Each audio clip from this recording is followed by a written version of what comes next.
If you got 50 cents an hour, you're lucky, or even hardly anything. I remember when I was a boy, I worked for $1 a day. Bryan Reed. I was born in Cane Hill in 1925. And your parents? John Hoyt Reed and Rosie Lou Spinks. When I started the school, I was living at Clyde, and I didn't know too many people in Cane Hill. I remember my dad and mother brought me to the drugstore in Cane Hill to visit with Johnny Miller and Evie Miller. They was my dad's first cousin, Evie Miller. And they's pretty good people. And he run the post office for a long time. And then later, Shakers took over the post office. And I never was a very good student. I always thought I was smarter than the teachers, and that didn't work very good. I can see today. But my memory was good with Cane Hill. I liked K School. I liked all the students, and still seemed like a family to me, but there's not many of them left. And my best teacher was Miss Threlkow. If it hadn't been for her, I don't think I'd ever knew anything in school. But she was one of the best. Her name was Pite before she married. She was Clay Pite's sister. I moved to Cane Hill in 1957 on the Jim Pite place. And it was, as I was a young boy going to school, at one of the nicest places in Cane Hill. The house was nice. They built it new, Jim Pite did. And then we had the cannon factory right down in front of my house, and it run 1 year after I was there, and then it shut down. And then later burned. They'd loaf, and the people who lived around there would go to the store every day and stay all day, play cards, pitch and stuff like that. And I was just a boy, but I remember it good. J.U. King used to be around there, and a lot of nice people. We played, what we did in Cane Hill, we played horseshoes, and we just rode horses and stuff like that. We rode a lot of horses. I remember me and Squirt Carnes, we raced horses one time from the store to the church. And of course I beat him because I'd been raised on a horse, and he hadn't been as familiar with a horse at that time as I was. Well, it was just an old rough gravel road. We didn't go nowhere. Sometimes we'd go to Martown and trade, and most time at Cane Hill and Clyde. It was good. I call it Walmart. It was like a Walmart in those days. You could buy anything from a mowing machine to a cultivator, all that stuff. You could buy that at the Clyde store. What about in Cane Hill? What stores do you remember in Cane Hill? Well, I remember Shaker Yates. He was the main one. This main store was across the road, and it's gone now. And then Shaker built the store that's there now, and it was real nice. I remember Shaker good. He was good to us boys that went to school, and we didn't have no bus during my day much in Cane Hill, but we did have some buses, but there wasn't very many.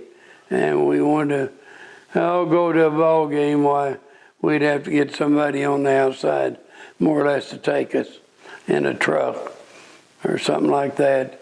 We didn't have the bus facility to take us.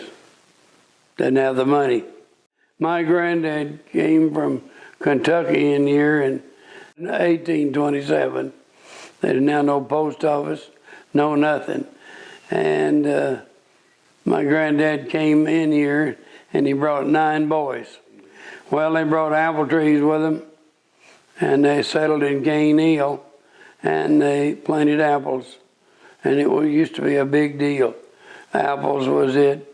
I picked apples when I was a boy, picked 100 bushel, and that was pretty good. My mother picked apples.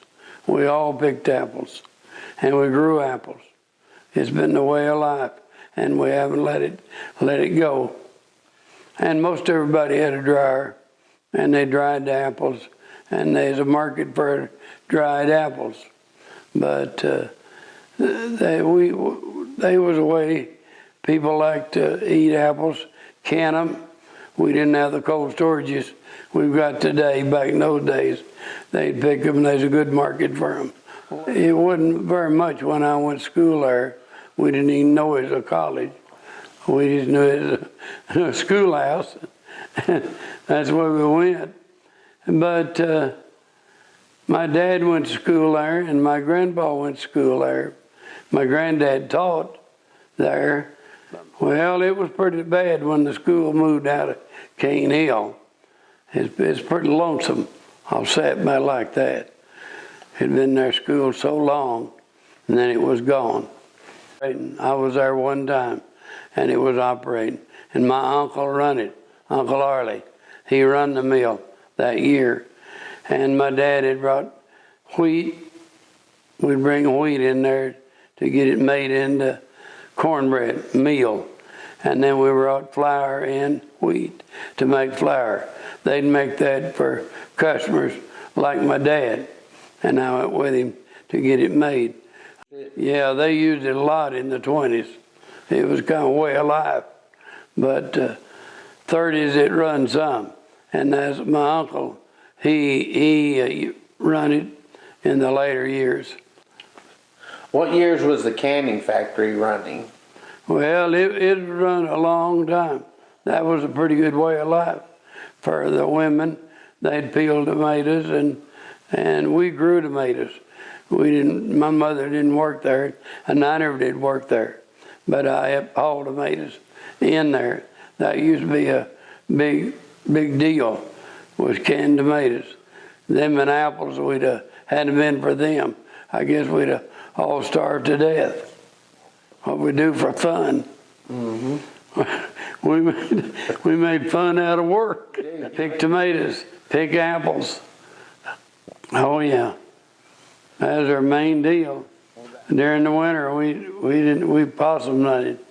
We had a possum hunter. My uncle had one, and I like to go hunting, and that stayed with me till, well, it's pretty well all gone today. Yeah, we hunted, and we was, big deal back then was playing horseshoes.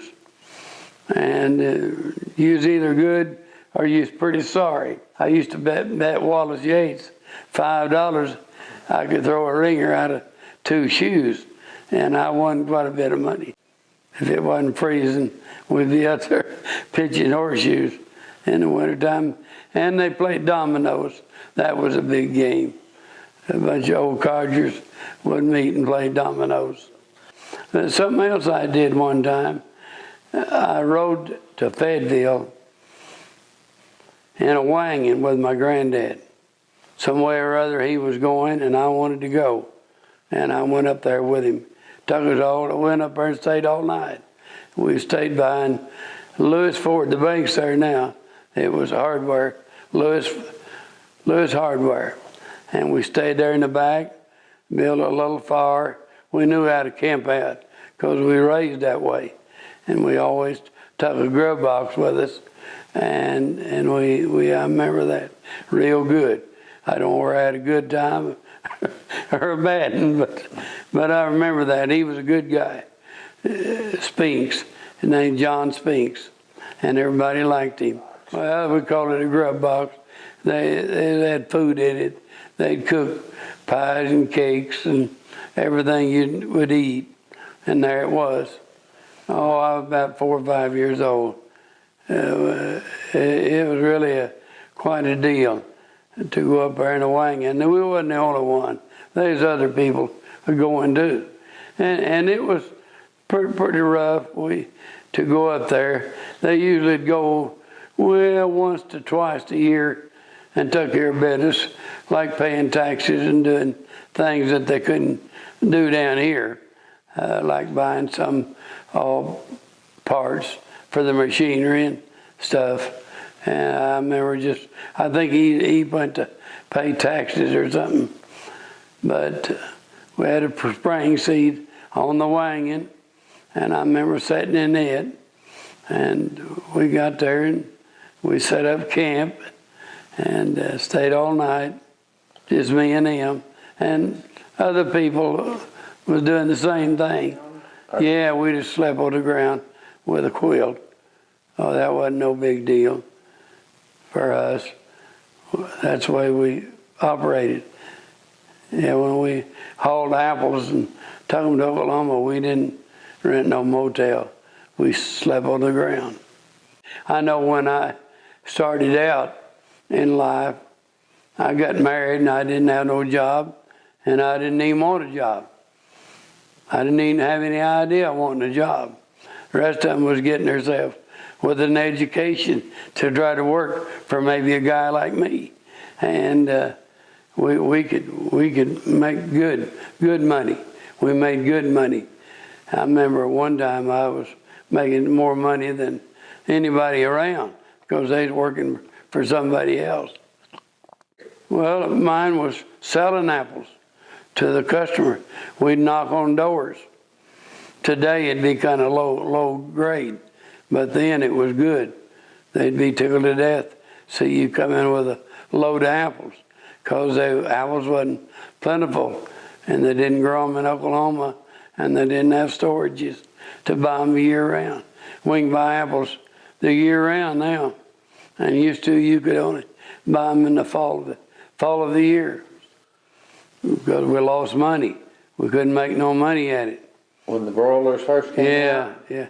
You was on your own, and you'd let them have a cow or two to mortgage before they could borrow money. And that was risk for us. And Johnson and Steel and Jeff D. Brown was two of the main companies back in my day, in the early days. And Dad didn't do any good. I come on and done pretty good at it myself, but it's altogether different. Well, we done a lot like they do today, only they got more modern equipment, and we had hand equipment back in my day. And we grew them up to a certain age, and then they come and picked them up. I remember one time I have done good. First bunch I ever grew, I made enough to buy a farm. I sure did. And now you'd have to work a lifetime to pay for a farm. And I paid for one the first year I grew broilers. Well, we'd go to Lincoln usually on Saturday night or Friday and go to a movie. But we lived by the golden rule. That's what we believed in. It was the golden rule. If you can't live that, you're not very good. I was raised with common sense, and it never left me. Yeah. A lot of people, they don't know what. Well, you hear it mentioned now more than it used to, but our people has always been pretty much to work for ourselves. We never have. All of our people was pretty well self-employed. You always have been, haven't you? Always. I never did work for anybody. I never worked on a job in my life. I always worked for myself. There's a lot of secrets to it. Live pretty well your means, not live above them. Not live above your means. Oh yeah, there's a lot of secret knowing how to handle money. And that's really ain't very many got any.